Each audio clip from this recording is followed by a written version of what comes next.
Welcome to the hottest real estate topics on the planet, keeping you up to date with all the creative ways to buy and sell real estate without bank qualifying, so anyone can build real income starting today. Here is another great show with Dealmaker Bill and Pete the Rookie.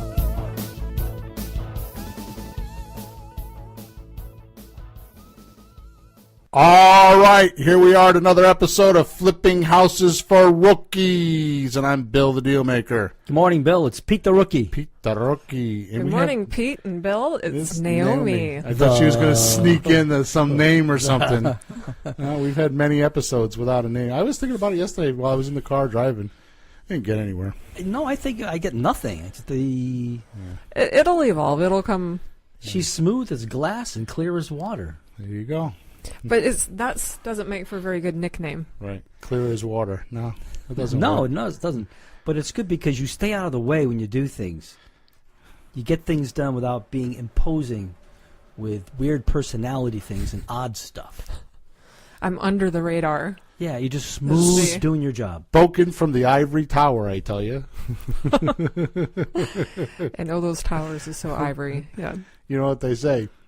People accuse those what they themselves are doing. So Peter obviously feels like he gets in the way, right? I wish I could be. Yeah, I might. I know I do. I'm listening more lately and waiting longer to talk and let people talk more until I can't take it anymore. Okay, so we're at episode number 75, Peter. 75. Can you imagine we made it to be 75 episodes? That's some kind of jubilee. Jubilee? Oh, yeah. I was thinking that's just pure ass luck. Or stupidity, one or the other. Stubborn persistence. Oh, that's definitely stubborn persistence. And I have nothing else to do Thursday mornings. Is that what it is? Shit, if I knew that, we would be on the phone making phone calls on Thursday mornings instead of doing this. Unless it was summer, we'd be fishing. Yeah, I had a conversation with somebody the other day telling them how I've been fishing in a year. It was me. Oh, it was you. Yes. That's right. Oh, man. Yes. Oh, we were talking about Obviously, trout. I'm not in good shape this morning. I can't remember who I'm talking to. We were talking about trout. That's right. That's right. That's right. All right, so episode number 75. The name of the episode is 12 Reasons Someone Would Want to Sell a House to a Real Estate Investor. Yeah, why would they?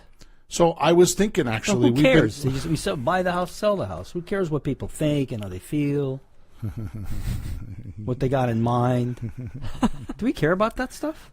Go ahead, Naomi. It's just a number. How much is the house? And here's the price. Too low, too high. Yeah. Right? No? He's making a point. He is making a point. But it's not just that. I'm doing my rookie job. Like, what are they talking about? Who cares? So the reason why I thought we should talk about this, or we thought, because this was a collective title this morning, which is unusual for me, because usually I just pop the title onto you as soon as we flip the switch and go out live. Yeah, we started with 4 reasons. We added 4, then we came up with 12 by the time we were done. Listen to you. Or not. So the reason why I thought we should cover this is because we've been doing deal structuring for several weeks now. Yes. And I still want to continue to do that because that is the most important thing that anybody can learn, as far as I'm concerned. But I think last week or the week before we were talking about equity. Remember that? Yeah. So why don't you summarize that for me? See what he was paying. Naomi, that was a test. I wasn't listening that day. Well, what people don't realize is you normally buy a house and you say, how much? You go, oh, it's $225. Okay. But it isn't $225 because they're not getting $225. Yeah. Right. They're getting whatever's left. Right. That could be $225 if they play their cards right. That could be a bill. You owe $15. Right. So the only thing you really have and should be thinking about, not at the back of your mind, but at the forefront is, what am I really going to get from this? Right. I mean, anything. Yeah. You sell a pencil, you go, well, see, I sell guitar picks to my students. They cost me 28 cents each. Got my name on them, my phone number. But I sell them for 25 to keep it an even nickel, even quarter. You think, oh, that's stupid business, man. He's losing 3 cents every pick. People don't realize I do volume business. Oh, my God. And it's marketing. Oh, my God. No, if I sell enough of them, I catch up eventually, don't I? So can we connect how you sell 25-cent picks to how we buy houses? If I can remember how I got here. I thought when you said 25 that he meant $25. No, 25 cents. I'm so even. disappointed in you. He's talking about getting a quarter from somebody. Well, you usually sell 4 for the dollar, so it's not that small a deal. You think it's been easy doing 75 shows with him, Naomi? Come on now. Aren't you glad that And I thought I was the problem. You know what I mean? Aren't you glad I only have to speak half the time now? You get the other half. Yeah, of Naomi? exactly. I always wondered why there was a therapist in the background. It's all these books. For after It says all those books in his case over there. So to get back to the point, I mean, it's really about what's left over. When I sell a 28-cent pick for 25, I'm bringing money to the table. Right. Just like I brought it around. Nice. But I wasn't planning on that, but I pulled it off. Good. But really, people sometimes, they're over-leveraged on the house, and to sell it, they got to bring 5, 10, 15 to the table. Right. That's not good, and we can help them with that. Pitch. Now, the other thing is, so you really have to find out what is left over, and they really don't know. Right. Other things is, well, what are you going to do with it? Right. And that might be some of the 12 reasons you might get at. But what are they going to do with it? Where are you going? Sure. So equity is the real point. And maybe it's just such big numbers and such unknown what the fees are going to be and how much it really is going to get that you don't really know what it is. So you just throw the dice and hope you get something. Well, That's first no of way all, to do most people anything. only sell 1 or 2 houses in their lifetime. Right. So it's not something that they're familiar with. I mean, everybody can do it, but it's not like what we do. We do it every day. That's all we talk about is houses, or at least me anyways. Yeah. Right? They probably don't think there's any choice. You just take what you take. Well, what you they can just get. don't know the steps and the procedures, that's all. Yeah. But let's start off this way, okay? Let's start off with the big word in the room, okay? Equity. Equity. Because a lot of people don't know what that means. So let's just make it real simple for them and give it a synonym, Well, okay? Ready? yeah, Profit. sure. So how do you get a profit? You sell for more than you paid Right, or your costs. right, right. So that's what equity is. So you have cost. You bought the house, you whatever. Yeah. You have encumbrances, which means there's liens, or like maybe there's an IRS lien or mechanics liens, or most common is a water bill lien, or they didn't pay the taxes. In most cases, those are liens. Okay, and then you have things like your first mortgage, your second mortgage, all that kind of stuff. Yeah. Right. So those are your costs, right? Just like in business. So you add up all your costs. What it cost you to buy the material, what it cost you to deliver it, the labor, blah, blah, blah. You add it all up, and you have your cost. And then you sell for a profit. That's equity. So I think what you're alluding to, Peter, is that if we're going to, and we talk about this all the time. We've talked about this in Pat. I know we talk about it in our meetup all the time. Oh yeah, all the time. If you're going to make an offer, why not make an offer that the person that's selling the house has some control over? Because they don't have control over. If they have a $150,000 mortgage, they don't have control over that. Now they can short sale it, which means they can go to the bank and say, I don't, stop paying the mortgage, go into foreclosure, and then say, I only want to give you $120,000. Most people think that that's a strategy. That's a strategy if there's something severely wrong with the house and the bank feels like they can't sell it. I mean, Or the person has personal problems. no, that has nothing to do with it. They don't care about that. Oh, I thought it was like if they had they're divorced and they're single, they're sick, they To lost do their a short job. sale? There is Oh, a really? They do have you submit a hardship letter, Right. but Huh. rarely is it effective. Yeah. So So they don't let's care. They have hearts. They of just make you stone. feel better. Yeah, they haven't. You're talking to a computer. You're not talking to people really. With that anyway. So let's just talk about the last 5 houses that I bought and paid cash from banks. Yeah. Out of the 5, 3 of them sat for more than 2 years. A couple of them sat for 3 or 4 years. So, again, I'm not going to go off on a tangent on this, but if you read the book, The Creature from Jekyll Island, Emma will put that in the live Facebook feed. You'll understand that the foreclosure procedure is a 3rd or 4th profit center for them. They already own the house. They already got paid for the house. Foreclosures just show and tell for us Americans to believe that they're actually lending us money when they're not. It's all gravy after that.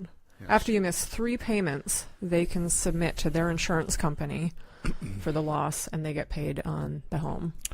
So, Well, they already got paid. That's the second profit center when they got paid, because what happens is they we won't get too much into this, but what happens is the government prints money, right?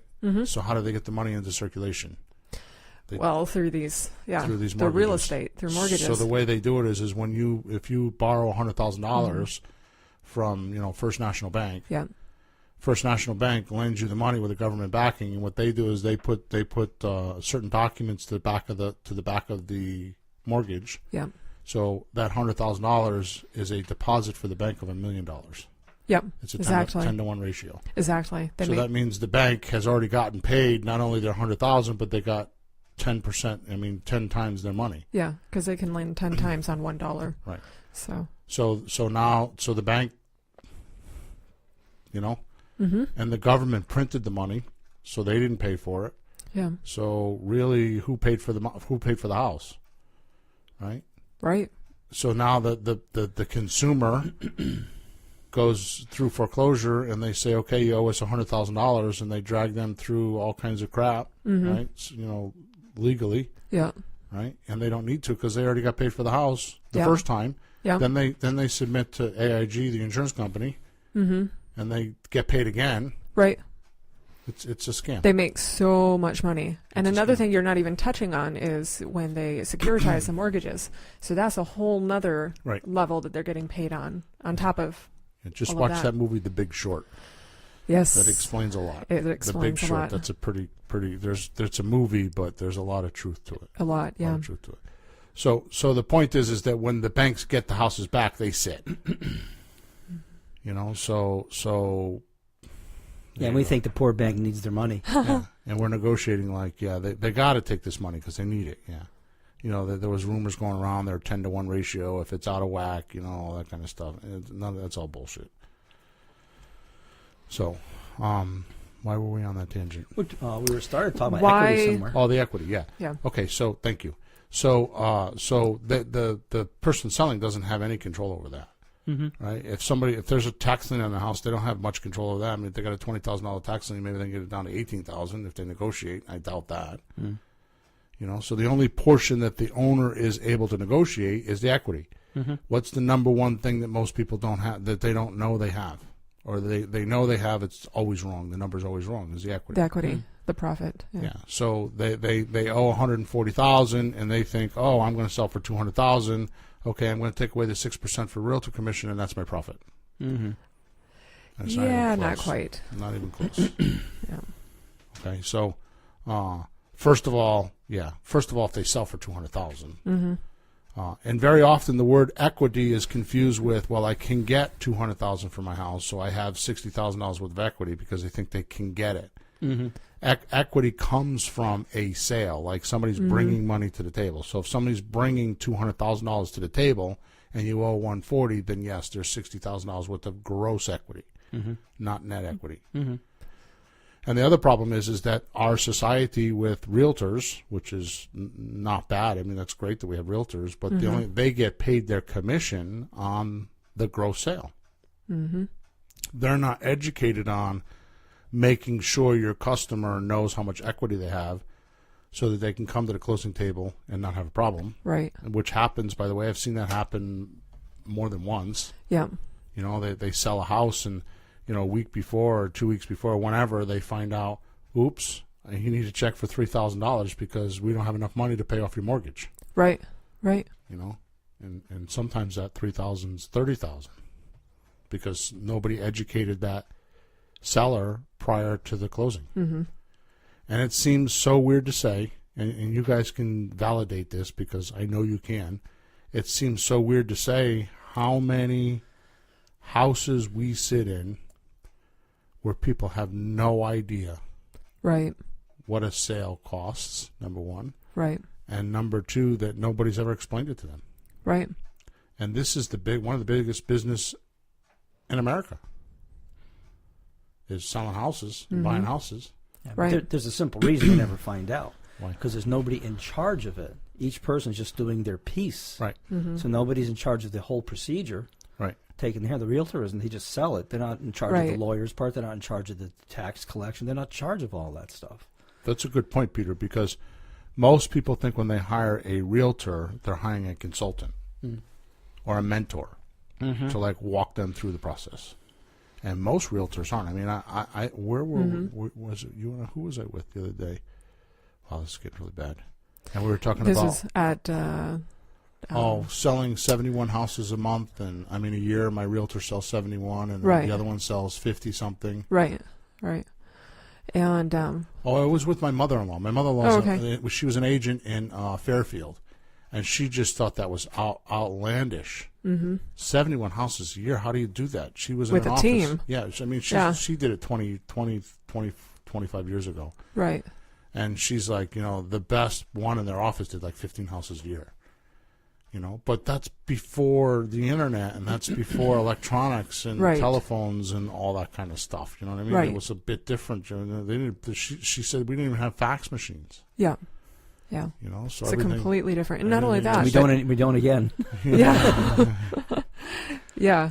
We don't have fax machines either. We're ahead of fax machines, Bill. Yeah, there you go.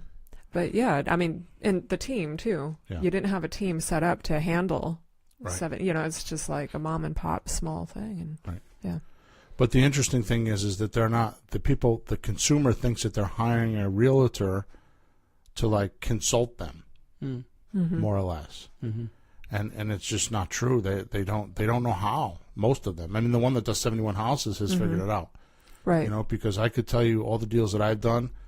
One of the most successful things that I do is always tell the seller the next 2 or 3 steps, and like warn them this is coming, or this is what's going to happen, or here's what we're going to do now. Yeah. And I give them forewarning so that they can. First of all, I need to tell them so that I can make sure there's not some misunderstanding or some confusion or something, because that alone.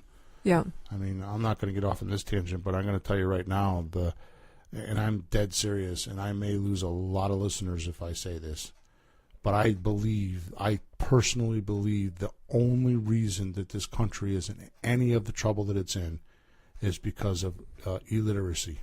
And people and I'm not talking about people that can't read. I'm talking about people that read that can't comprehend. Right.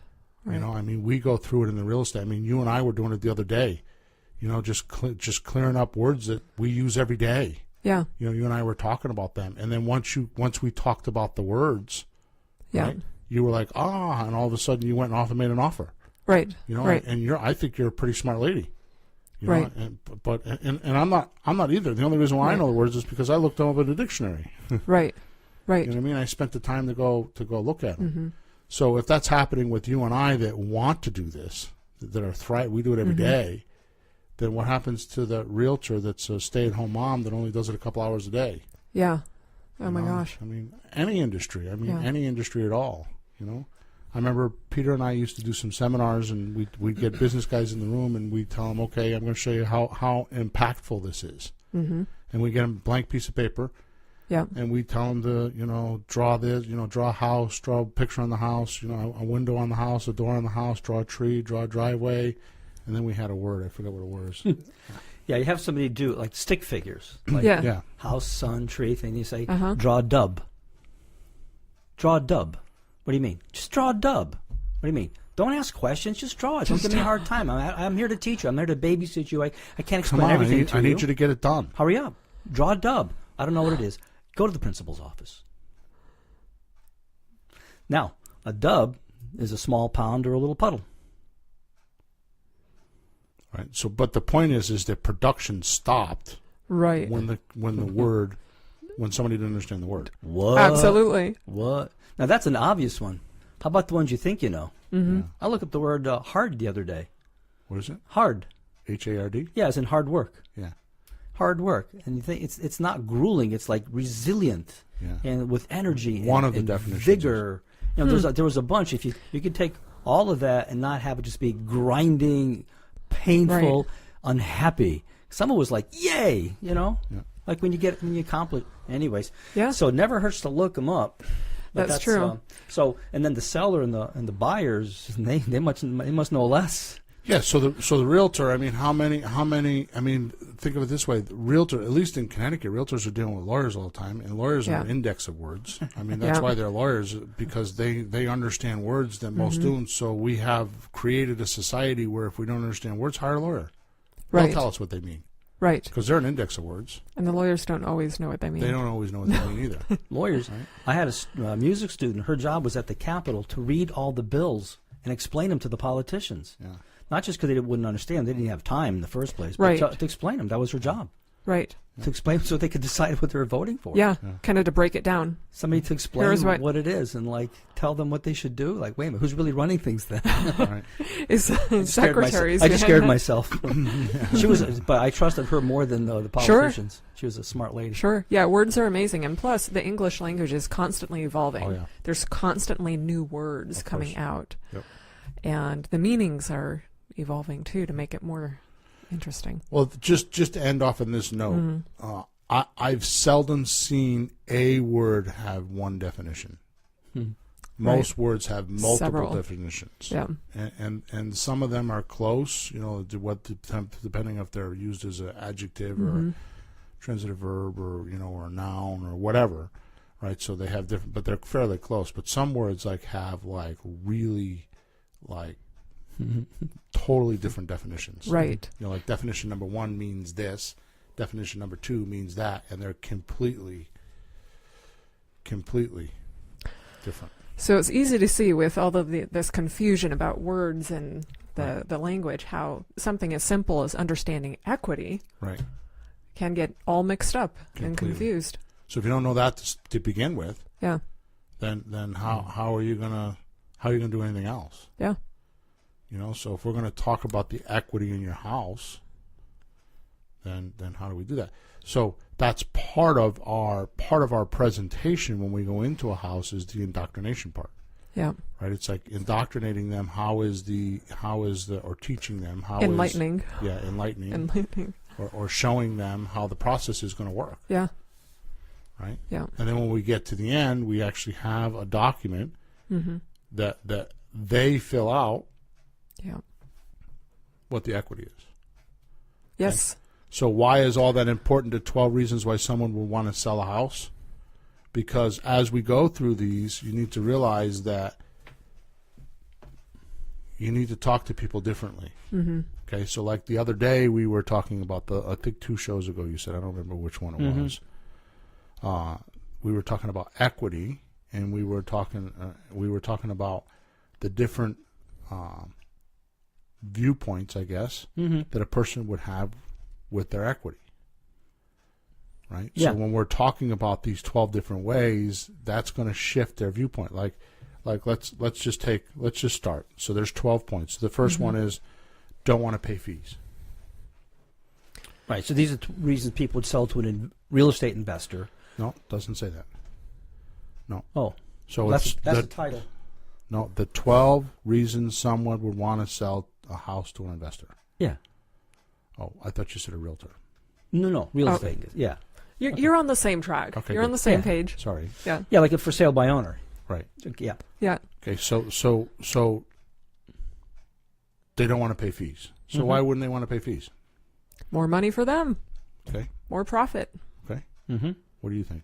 Well, that's one good reason, but sometimes they've already had a bad experience with the realtor and just don't want to do it again. Right. They didn't feel they were helped enough. They just can't afford it because they have no equity in their home. So those are the 3 top reasons right there.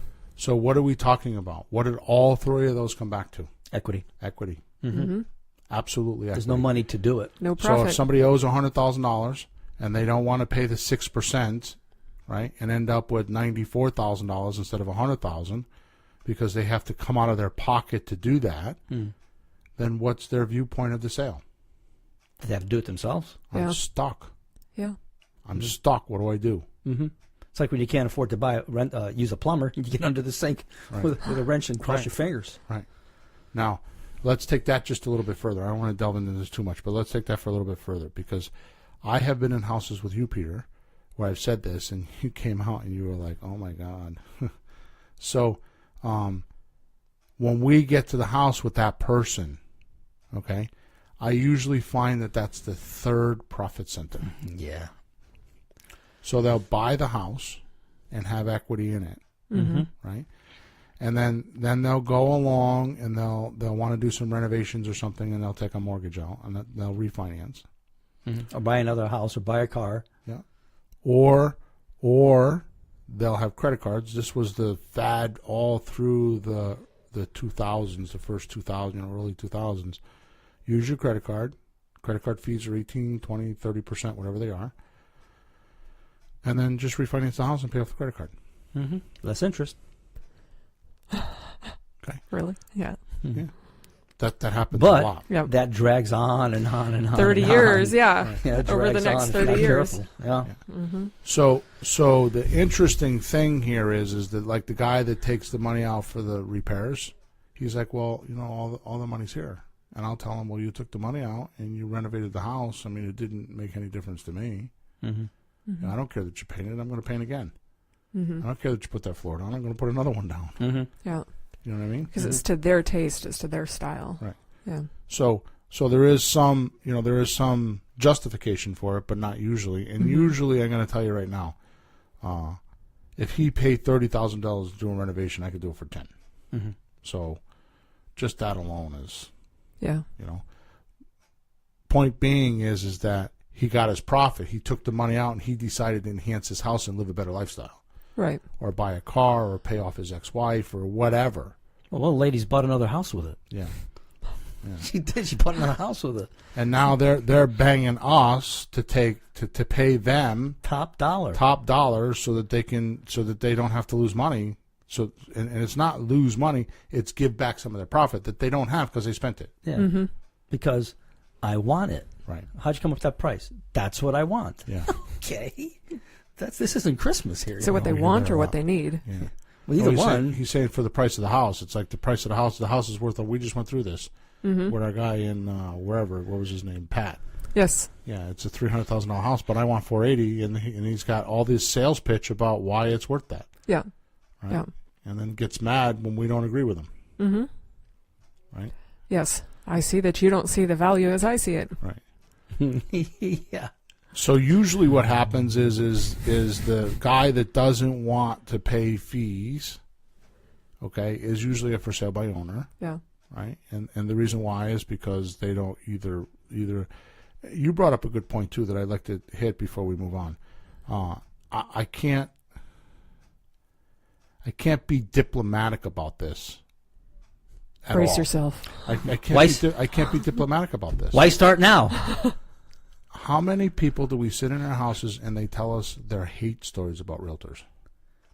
It's almost one for one. I mean, it's damn close. Yeah, and we don't ask them. We don't go in and say, "Tell us about your realtor." It just spills out. Yeah. It just within 20 minutes, 15, 20 minutes, there's a horror story.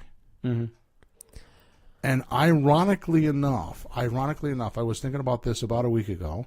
God knows why I was thinking about this. Probably because we left the house or something. Ironically enough, there's two reasons, and only two reasons this happens. One of them we just talked about. That the realtor doesn't understand something. The process, the whatever. They just don't understand. Number two, lack of communication. Sure. Oh, yeah. They just take the contract or do whatever, and they run and hide. Yeah. They wait. Yeah. I mean, whatever. 'Cause a lot of the complaints, the ones I've heard, is not that they did something wrong. They didn't do something. They're expecting like the help, and they didn't get it. Right. Because the thing is with some, not all realtors are like this, but it's common enough to where I'm going to bring it up. They'll take the listing, even though they're unrealistic with the seller, and say, "Oh yeah, it'll sell for $500,000 in a $350,000 neighborhood because your house is special, and it'll sell." But when they put that on the MLS, no matter how unrealistic it is, it will attract some attention. And they can they use that home as a tool. The statistics. Right. And a buyer comes in and says, "Oh gosh, that's a nice house. It's a little pricey." The realtor says, "I have a house that will be," and so they'll flip them to a different property. So they use that seller's property with the unrealistic inflated value to flip the person to a different home and then closes it because. Oh, that's horrible. I actually seen that on the it TV. works. I seen that on the TV shows. Like they show, let's look at 3 houses. I'm going to find you a house. They show them like, boy, we really like this one. This is fabulous. It's $3 bazillion. Oh. Exactly. And that's what they do. And I thought that was for the TV show. Right. So like, and then they go, how about this one? Yeah, okay, we'll take that. Right. So like comparative sales, right? Yep, like in the situation that we were in, that home that $350,000 home that she'll list probably for $500,000 will be a powerful tool for her. Because she can take people there, and it's $500,000, and then she can go to the competition, which I checked out the competition. It was nicer houses than the one that is going to be a slam dunk sale for her. Right. She's going to make so much money off of that. Right. Like, anyway. Impressive, but horrible. So not every realtor is this way. Right. Right? I mean, not every realtor is this way. I actually know some that are very realtors are honest. very good, and we do need them in society. Yes. My point is that it's a shame for them because they don't have enough training. Yeah. You know, I was an electrician once upon a time. And you know why? Do you want to know why I'm not an electrician now? I don't have my license still because I would have just paid the money. You got electrocuted. That's what happened. That's what it was. It all makes sense now. I wonder why. I forgot about that. What was that? It was continuing education, and I just didn't want to keep going to those classes to keep my license. Mm-hmm. And personally, I think realtors should do the same thing because just like what Naomi said, I mean, I'm telling you, I've been doing this for 12 years. There's stuff that we're doing now we never did. Right. Mm-hmm. We're testing, we're checking. Sometimes I feel like I'm in kindergarten, like I never sold a house because we're like in new arenas, and it's because technology keeps changing. Yeah. I mean, we got apps, and I mean, my God, we have a house for sale, right? and Naomi wanted some leads, so I went on Facebook. I literally spent 10 minutes on Facebook, and in a weekend I sent her 369 leads. Yeah. Not that they called her, but we sent to the web page that were advertised. 369 people went and looked at the house. And oh yeah, by the way, that's not all over the world. I put specific zip codes, so they were like in that town. Right. They weren't like like we're in Connecticut. It's somebody from Mississippi looking at it. I mean, they were in that town, and I was specific on ages and. I use Facebook a lot to manage because I have in my marketing company. I do a lot of marketing. So you did your demographics. I did. I was very specific on who I wanted looking at the house. The only thing I didn't do is I didn't do income because I didn't want because we're selling on a lease with a purchase. So I didn't care about that because we don't. I prefer to have that. Right. So the point is that's who knows how to do Facebook ads in the room. Raise your hand. I've done it, but not like you do. I just go boom. And I'm not bragging about it. It's just that how many people know how a realtor do that? No. I mean, I go into realtor offices when I'm in my marketing companies, and I try to show them how to just post things on Facebook. And I have meetings that'll be there for an hour, and it's like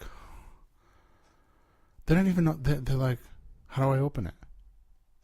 So, some of them, really, some of the older guys, right? I was in a networking meeting yesterday. And we're talking about, and one of the guy that runs a group, we have 2 locations, one in Rocky Hill, one in Glastonbury. The guy that runs Glastonbury, we're talking about all this stuff, and he's like, oh, I don't even have a Facebook page. I don't believe in it. I've seen it. It's true. I've seen it. And that's okay, but it's like, if you don't grow with the technology, then what's going to happen? Right. Exactly. No, I learned a long time ago, you do your work, you do your sales, marketing, everything in present time, today. Yeah. It's not like, well, the car worked yesterday. Right. It's not working today. Yeah. I used to, okay, fine, but it's today. Right. I had a $10 offer sent to me on Facebook to boost something. I said, they gave it to me. So yeah, do that. Boom, boom. I got 389 views. Yeah. And I didn't do anything. I pushed the button, and I said, yeah, repeat that. Right. Yeah. So nice. It's not that hard. Yeah, not difficult at all. All right, so let's move on because we're really What's 2 through 12, Bill? So number 1 is don't want to pay fees. Well, the first one I think is probably a concept of what they're like. That's because we've covered a lot of basics here. Okay. So don't want to pay fees is number 1. Number 2 is they're 100% financed, which is kind of falling back on a number 1. Right. Yep. So what that means is they owe what the house is worth. They don't want to bring money to the table. Which, by the way, both of these so far, we could buy a house that way. Right? Okay, number 3. A house needs repairs, and the owner has no money or doesn't want to spend it. Sure. The most common place that I see this, although I see it a lot, but the most common place is probate. Sure. So you have this house, mom and dad lived there for 30, 40 years. They have their culture, they're Italians or they're Polish or they're German or they're whatever, and they have the house set up that way because it's how they lived, because they probably came over. They came over to this country either when they were young children or very soon, during their life. And so the houses are different, right? Mm-hmm. Not bad, but they're different. They're different, They're just, the decor is different. I'm laughing because somebody walked into my mom's house where I live now with her, and he goes, "Boy, this is an Italian house." Yeah. Just looked at it. Yeah. I thought, like, isn't this normal? Yeah, exactly. Yeah. But she was Italian, so it was okay for her to say that. She's talking like she's past tense. Did you notice that? She Was was Italian? she No, was she's Italian. Italian. Oh, she is Italian. That's my son's new girlfriend. Just young kid, Oh. but she's like, "This is nice. Oh, this is really Italian." Well, I'm not sure about your mother being Italian. The jury's still out for me. Oh, her nickname is Marietta La Medigana. I don't care about that. That sounds No, really that- Italian, Bill. If you want to be Italian in my book, you have to cook for me. Oh yeah, she's That is the Falling down. you know how we talk Okay. about this. We could talk about this Yeah. all day long, but until you apply the technology, it doesn't mean anything, Peter. I haven't seen the Oh, application no. of the Italian technology. You're breaking my heart. My mother goes, I feel sorry you have to take care of me, live in the house. Ma, it's okay. We're taking care of things. I feel bad. Well, if you feel that bad, cook me something. Oh, I don't cook anymore. I don't cook anymore. Those days are gone. No, she makes toast. I'm serious. I have to buy her food. I come home with an eggplant from a couple eggplants from the garden. She goes, "What's that for?" Yeah, cook it. All right, good. So we go into these houses, the probate houses, and there's 2 or 3 siblings in a house. I'm sorry, the parents lived there and they got all their stuff there for 40 years. They collected it or whatever, Yeah. and now the kids have to go in and clean it out. And then it always needs $20,000-$30,000 worth of work. The house. Some of the houses are very nice. They're extremely nice. Like you say, with your mother, they keep it nice and clean. It's well taken care of. But the kitchen's 35 years old. It worked for her, and she didn't complain about it. No, but they hang on to it because it's their memory. Right. Yeah. You can't take anything away. I move a dish and I get in trouble. I move some cupboards around. They hang on to it. Yeah. So wait a minute.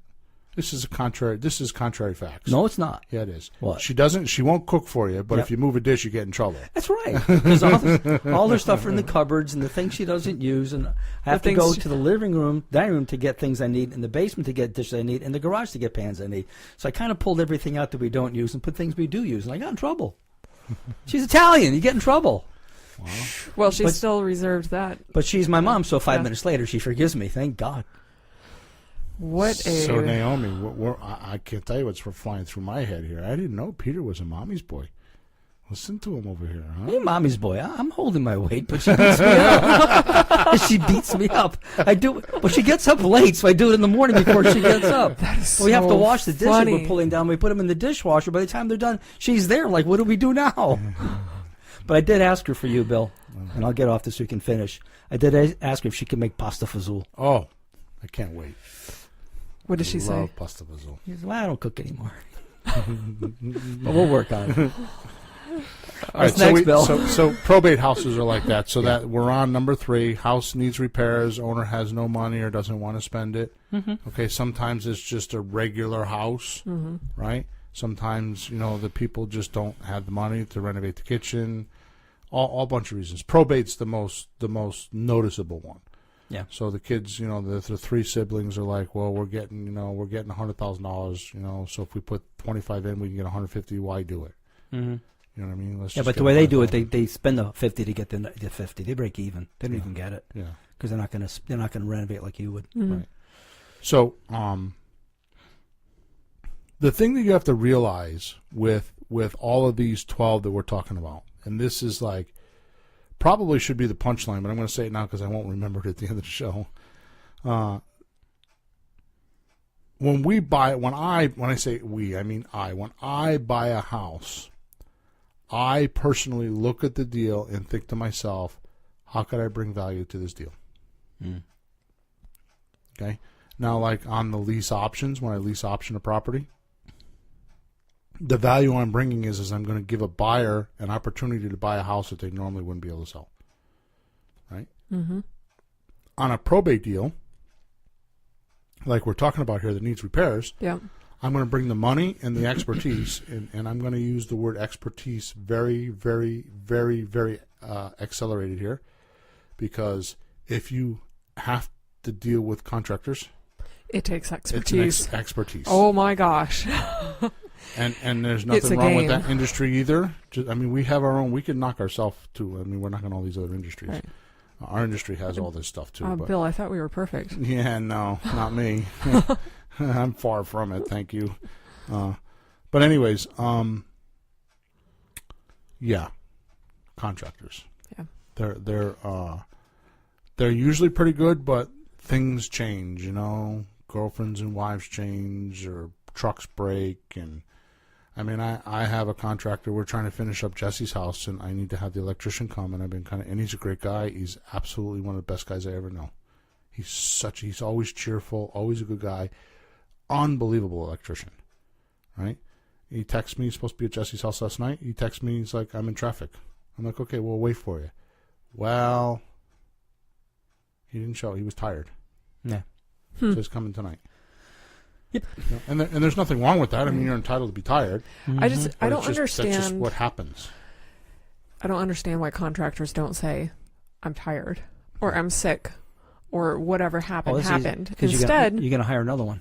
yeah, instead they just Ignore you. don't show up. It's like, hey.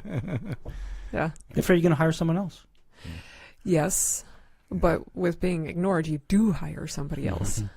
Next time. Yeah. Anyway. So that's the point another- is that when I go in and I look at one of these houses, the expertise that I'm bringing is that I'm going to be able to put up with all that. I'm going to put the money up, and I'm going to do all the work that they're not willing to do. Yeah. Okay. So the next one is number 4 is divorce. Yeah. So we're back on the 12 reasons someone would want to sell a house to an investor. So why would a divorced person want to sell to an investor? To get it off their assets. Yeah. Yeah. So it just occurred to me that we should talk about the word investor too, because we don't use that. We use that language on this podcast, and we use it I'll use it in my marketing, but Right. we don't use it in our office and with our clients. Now, that's the word everybody expects to hear. Right. We're but home buyers. It's not the word that a house seller Right. wants to hear. Right. Well, it's okay to say it, but here's what happens. As soon as you say the word, as soon as you say I'm a real estate investor, the first thing they think, and this is from vast experience, oh, you need to buy cheap, Right. because that's how you make money. Right. So you're going to beat me up to make your profit. Mm-hmm. So they're automatically on defense, right? So, you know, like we say we're professional home buyers. Mm-hmm. I mean, it's much smoother, and it's, yeah. Yeah. And ironically enough, I really do believe that someday Peter and I are actually going to create a college with degrees teaching people how to be professional home buyers. That is brilliant. Because there are none. You're right. Now, that's a complete wild-ass dream, but we've talked about it. So how do we help somebody in divorce? Well, I mentioned one of them earlier, Which was? which was getting the sale done so it's not causing further litigation. Right. Just get it out of the way. Right. Yeah. The most common thing with divorce is they're not talking. Mm-hmm.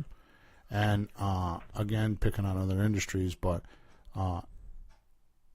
attorneys get paid by the hour. By the minute, actually. Mm-hmm. Okay? So if you and Peter are in a divorce and you're not talking to one another and you want to communicate to Peter, who are you going to call? The attorney. Yeah. And what does he get paid by? Hourly. Yeah. Actually, even a 5-minute call gets legal billing. Right. 5-minute call goes up to 15 minutes. Yep. Rounds up, so that's $75 Right. for a 5-minute call. So if it's expensive. If you want to communicate to him that he's an asshole, right? You're going to call me, and I'm going to call him and say, she has not fond feelings for you, sir. Oh, you improve the language. Getting paid to improve the language and make me feel better. That's worth it. So my point is that so there's no, like Peter said with the realtor, there's nobody in charge of the deal, right? Mm-hmm. With divorce, there's nobody in charge of the divorce because it's Right. like you're on your side, he's on his side, and the lawyers are in the middle just making their money, which Yeah. is totally fine because that's how it works. Yeah. So now you come along with the vested interest of, I got to get these two together at a closing table. Oh boy. And that get the security out. That is added value. I had a house one time I bought in North Haven, and they had been going through a divorce for, I didn't know it, but for a couple of years. They were two alcoholics or ex-alcoholics or ex-alcoholics. I don't know what they were at the time. Oh, that must have been interesting, Bill. And I told the story not too long. I'm not going to tell it now because we don't have time. But the point is that I finally submitted my offer to the court. Mm-hmm. And when the judge saw that there was an offer on the table, he divorced them that day. Wow. Told him to go take this offer from this guy, and you pay him this much, and she'll do this, and you'll do that. And he went, bam, the hammer went down, and they left divorced. Get out of my courtroom. Get out of my courtroom, yeah. Because they kept having hearings, and the lawyers and the judge was just tired of it. Snap. So that's how I know that's the added value that I brought to that divorce. Okay. Number 5, tired of bad tenants. Yes. We also call that a burned out landlord. Mm-hmm. Mm-hmm. So I think that one's kind of self evident, except there is one caveat that I want to add to it. The market is always going to be good and it's always going to be bad. So when the market's good, like it is right now, expect it to go bad. Mm-hmm. And when it's bad, expect it to go good. Mm-hmm. That's just real estate. Yeah. Stock market's the same way. Yeah. Okay. I believe that money moves out of the stock market into real estate, and from real estate into the stock market. Those are good and bad times, because money needs to grow. Mm-hmm. And it does. The government keeps printing more of it. Yeah, exactly. All right, so let's rephrase that. People think their money needs to grow. So They need the money. How about we rephrase that? Their money needs to keep up. Yeah, there you go. So, what happens a lot of times is many people become accidental landlords. Mm-hmm. They have a house like number 2 where it's 100% financed and they can't sell. So what happens is they rent it and they become an accidental landlord. Mm-hmm. Right? And they don't want to be. And they don't want to be.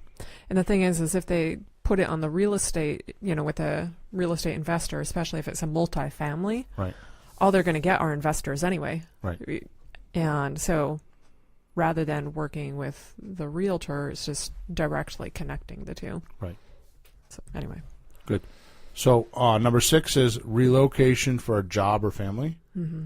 I mean, I bought a house in Southington one time, and the guy was some sort of a space guy, like Sikorsky. They call that aliens, Bill. Sikorsky type of a guy. Wow, our clientele is just so vast. They could be listening. Naomi's thinking, how can we get a list of aliens to mail to? We're going intergalactic. Intergalactic, oh boy. Naomi's in space now. So, he I don't remember the name of it, some United Technology, one of those, and he was an engineer. Yeah. And he was a pretty sharp dude. And his wife was from Toronto, Canada, and he got an offer from this company to move from Southington, Connecticut to Toronto, Canada. And I'm guessing, based on talking to him, I mean, this is some time ago, so I'm not releasing any personal information, but I think he was like in the $125,000 range, and he was going to be like in the $250,000 range if he went to Canada. And oh yeah, by the way, if you haven't been to Canada, it's not always it's a bit cheaper to live up there than here. So the money was even more because of where he was moving, so according to him. Okay.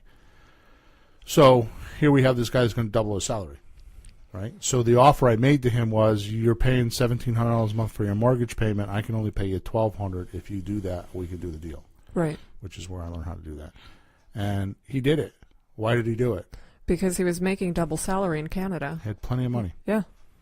Right. So we ended up buying that house. I think we held it for like 17 or 18 months, and we sold it. And I think we made, I don't remember how much. I think the equity was like $18,000. Actually, what happened was we sold it. This is a good lesson, because we talk about how much money can we sell a house, how much over can we go, and you say 10%, no more than 20%. Well, I think if I remember right, this was a $300,000 house. We sold it for like $320,000, and it wouldn't comp, so we ended up at like 295 or something like that. So what we did is we actually took the bank's money at 295 because at that point I think we were making 18 grand or 28 grand or whatever the number was. And I just wrote a second mortgage, and ironically enough, it's still out there. So someday somebody will call me up and say, "Hey, we need you to sign this lien release." For what? Oh, you got this property at such and such address, and you have a lien on it. And they'll just call me someday and say, "Oh, you got this $25,000 lien on this house," and have to pay you for you to release it. Yeah. For them to pass title, they'll have to pay me. It's better than just walking away, right? Sure. So it wouldn't appraise for the amount that you wanted to sell the house. Yeah. The bank wouldn't let it appraise. Yep. So you sold it what they would appraise it for, and the balance the seller owed to you in a note. Yep. And So I just put a second mortgage on it. Yeah. So take the money you got now, and that's money in the bank. Right. Well, or even if it's not, I mean, it doesn't matter because what other choice do I have? If I take the money now and say, okay, I'll sell for $295, then I have nothing. Right. Yeah. Right. Whatever you got, So you got. now I have nothing, but at least I have a chance. Sure. Yeah. Right. Yeah. Sure. Just have to outlive the house. I've done a couple of those. Yeah. Cool. All right. So those are that was number 5 is tired of bad tenants. Okay. Yep. So it's a burnt out landlord. Yep. Number 6. Oh, I'm sorry. That was relocation for job and family. Right. So relocation. Ironically enough, we do that's a big one. Relocation for jobs. Sure. That's a big one.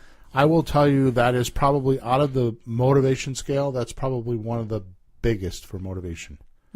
Is I have a job, I got to work, I want out of here. Well, they need to sell then. Yeah. Those are really good deals, but there's not a list for those. Those kind of just happen. Yeah. Aren't there business relocating companies to relocate employees? Yeah, but they buy the houses. It's different. They buy the houses. Those are big companies, and they buy the houses. From the one they're moving to, or the one they're both. Okay. Yeah, well, they I don't know how it works. I've had it explained to me, but yeah, they buy the houses. Okay. Okay. So number 7, which we talked about already, is probate. Estate sale or probate. So that means that somebody passed away or not passed away. You know, probate's a funny thing because most people think it's for people that died.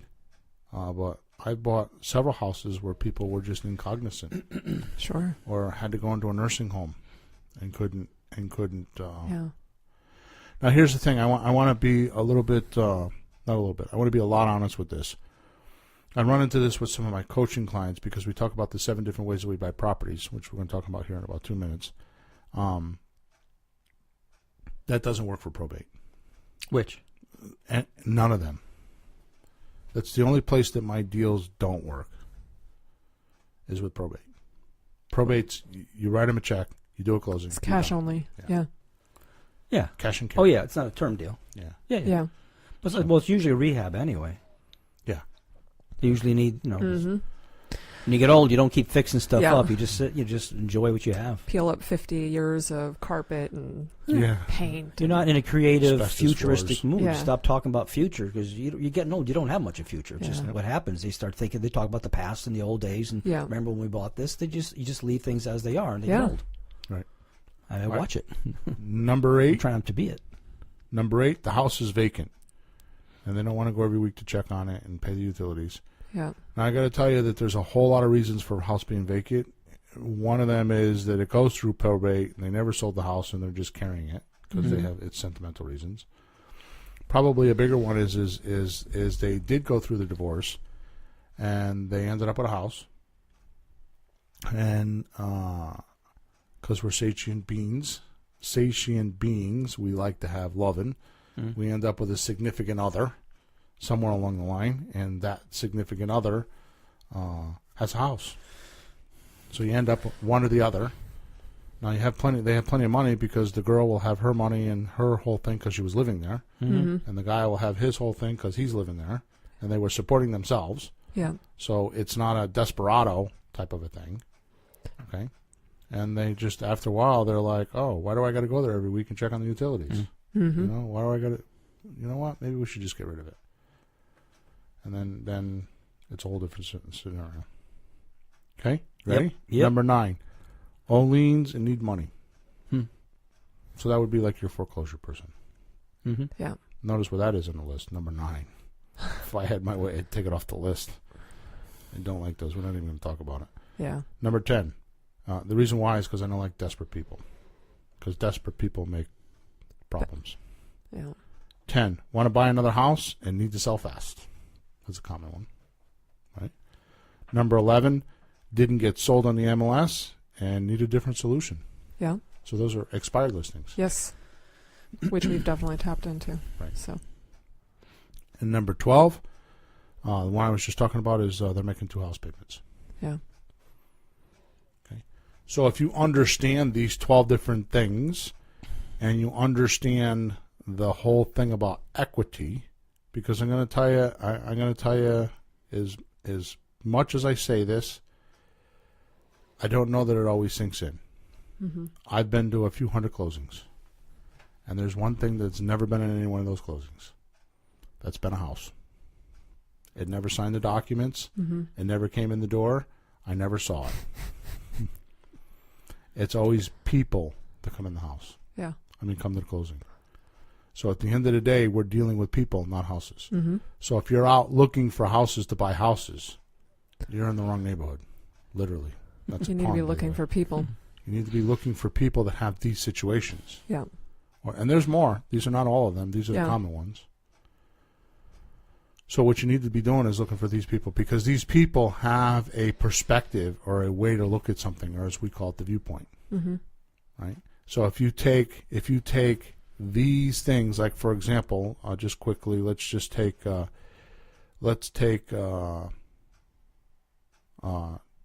accidental landlord. They have a house and they have $30,000 worth of equity. Okay? Mm-hmm. We show them that there's a cost to sell, and that $30,000 isn't $30,000. It's probably more like $15,000. Mm. Let's say $20,000, just Yeah. to be conservative, Mm-hmm. right? What's their viewpoint if they really are aggravated with their tenants and they're not getting paid? Let's say they haven't gotten paid for 4 months and somebody trashed their house. Mm-hmm. Oh, they want out of there. So They're so done. see what I mean? So is Yeah. that 20 grand? Well, here's the punchline for the show. They're going to pay you that $20,000 in equity to fix their problem. That's the punchline of the show right there. Now, they're not going to pay it to you in a check, but they're going to allow you to have that equity so you could go earn it. Mm-hmm. And that's the punchline. So if you understand the reason why somebody's selling, and you understand how much equity they are, making offers is simple, Simon. It's just if you can't figure it out from there, then I'm sorry, go get another career, because it really is that simple. And then what I've added to the mix is you use my 7 ways, which is the percentages, and you know which offer you can give them. The reason why we use the percentages is because now we know what their equity is. Yeah. So based on what their equity is, so if a guy owns a $100,000 house and he's got 85%, he's got 15% equity, there's no sense in making him a rehab retail offer or paying cash and using the Mayo formula, because you're going to be at like $50,000, $60,000. Yeah. Well, he owes 85. Mm-hmm. So you give him that offer, you're just going to piss him off. Mm-hmm. And now you can never come back. Mm. Right? Yeah. But suppose you got this guy that's a, and I say guy because I'm a guy, you got this person that's a burnt out landlord. I mean a accidental landlord. Yeah. Now, this is a little tough because you and I have been in these situations, but if they've rented in the past and had a bad experience, then they may not consider doing a lease option. Right. But the point is that we're not living in the house. We're a company.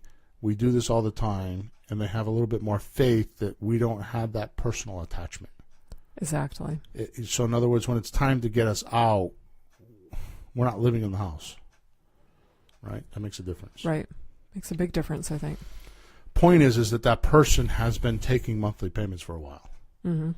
So that's a good person to talk to make an offer. So they're an accidental landlord, and they're burned out. They haven't taken their equity or haven't been able to get their equity, so they're used to it. Mm-hmm. they have 15% worth of equity, which is the lease option deal, which is 85% loan to value ratio. Right. That's the offer we give them. Because you take the reason why they're selling, and you take the math, and you construct an offer. And there it is. Now, how you construct the offer and what you say, that's a little different story, because you can't always just come out and say, well, I'll do a lease option with you. What's that? Words. Yeah. So we use rent to own a lot because people understand that. And I think where it gets confusing sometimes, though, is the landlord will say, "Oh no, I'm done with being a landlord." So then it takes some education and helping them understand this is different. And I heard a great line once, and I haven't seen that we've slipped it in anywhere yet. Maybe you guys can help me or tell me where this would go. But you can ask a person, would you rather lease the house or sell the house? He goes, I'd rather sell it. Says, good. We can buy it. Can you give us a little time, though? And then the way we do it is, here's how it works. And then we buy. But in the meantime, you're not in charge of anything. We take care of everything. But it's not even a trick. It helps their mind to to do the flip. To switch. Because you're trying to buy it. It just takes a little bit of time. I'm not leasing it and you're a landlord anymore. Right. So you're the bank. I haven't used it too much yet because I haven't practiced how to slip it in. I haven't needed it that I knew. But I thought it was clever just to help somebody make that jump from one way of thinking to another way. Right. I think that one fellow that we were speaking about, I won't say his name, but 3 times we both told him. Yeah. 3 times. Yep. You're not the landlord. You're the bank. Mm-hmm. I think if one of us used that on him, I think he hopefully finally understands. 3rd time is the charm, right? Well, you have to repeat things sometimes. It's okay. Yeah. It's a different concept. So that goes back to the misunderstood words. Yes. Education. I'm gonna make this as my final statement. We'll get out of here. I personally believe that equity is a big misunderstood word. I think one that's even more misunderstood than that, and it's wild to me. It is beyond. It is so wild to me that I can't even think about it. What could it That's be pretty now? wild. What could it be for you, Bill? To be more wild than for you? Wonder what it could be. I'm at a loss. I'm speechless. The word is option. Oh yeah. It is so. Yeah. It is such a great tool, and even realtors don't get it all the time. Yeah. Lawyers don't get it. Yeah. What's an option? What's that? The only time I used to hear that was with I got a stock option. And I don't care about that stuff. I don't follow that stuff. So, So but it seemed to be connected to something like that was not even real. Like buy paper and you sell paper and you own something. And then you have the option too. You have a bond. Yeah. I don't know. Yeah. So with the exception of number 5 and number 6, which of my system, which is rehabbing, retailing, and wholesaling, we use an option in all the other 5. Yeah. Either to buy or sell or both. And that's where Naomi's saying we can turn you from a landlord into a bank because we attach an option to it. Exactly. Well, do you do option on owner finance too? Yeah. Okay. Because I thought we just bought those. An owner finance. Okay. Or could it be either way? It could be either way. Okay. So if you go back to, let me see here. If you go back, last week. If you go back to episode number 74, how to buy a house with $100 deposit, we talk for a whole hour and 10 minutes about options. Yes, we do. So go back to episode number 74. And completely clear up what option means. Because that will make you, that and subject to. Will make you a lot of money. We'll make you millions. I know you can acquire millions of dollars worth of real estate within a year with those two. If you understood those 2 things, you could acquire a lot of money. Maybe not a lot of real estate. Let's put it that way. You could get the real estate worth that. Right. Yeah. And get over things, time, get things that rolling. equity would grow and you would have over time. Like if you consistently do it over the period of say 5 years, if not that's right. You buy less, I only you're say going to that be doing because very. when we go sell, we're not going to. I mean, we're going to get option consideration deposit, non-refundable, all that stuff. But but it puts you in the ballpark, like what Naomi says. When the leases start falling off, they start cashing out. Yeah. So 8 houses is $2 million. Yeah. On average. Yeah. I mean, around here it is. Yeah. Not to mention if you're getting $500 cash flow from each one. Yeah. That's right. All right, good. So hopefully we stayed on track today, and it was nice and concise. I think so. We kind of joked around a little bit, but you know what? I like to joke around, so the hell with it. So there you go. Yeah, the hell with it. God Breaking off bless the- us, everyone. Busting out of the box. So we're going to cash out here. Cash out. Another misunderstood word. Investor What does that mean, cash out? As investor You get your cash terminology. out, I get my cash out. Who gets the cash out? So Everybody. most people say over and out. Investors, we say Cash cash out. out. Cash out. Good. All right. So if you have any questions about anything we did on the show, you can email me at info@flippinghouses.club. That's info@flippinghouses.club. I personally answer all the support tickets. You can also go to flippinghouses.club/more info. We have some really cool stuff there for you. So you could check things out and get, especially about the 7 deals. If you want to see how I structure the 7 deals, you can go over there and get them for free. So that's flippinghouses.club/more info. And then the last thing I'd like to say is if you want to give us a review, we really appreciate people have been doing it. So thank you. Reviews are awesome. Thank you very much for all those cool reviews. We really, really do well. We have been holding the standing of, I think, 4 and 5 position in iTunes.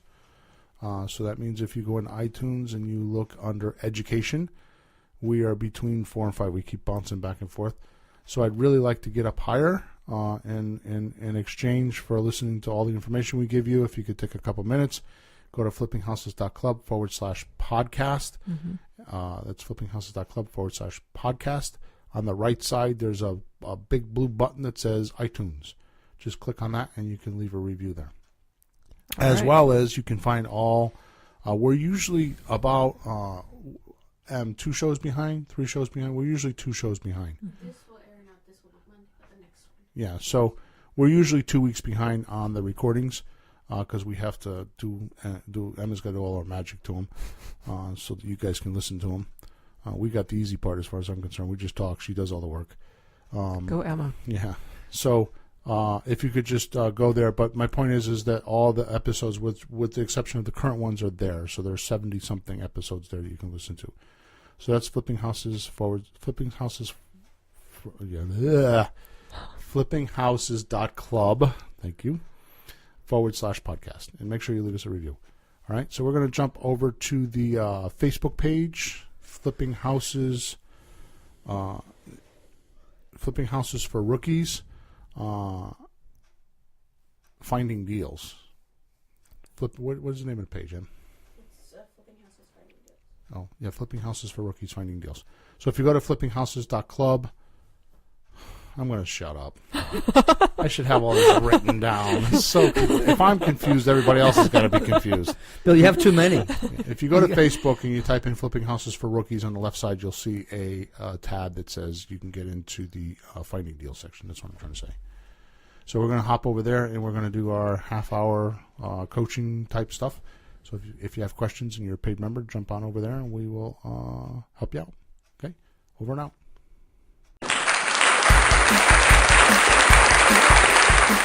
Thanks for tuning in to the hottest real estate topics on the planet with Bill and Pete. If you want to continue learning how to buy and sell real estate without money or credit, head over to flippinghouses.club for some cutting-edge real estate wealth tools. Or contact us at info@flippinghouses.club.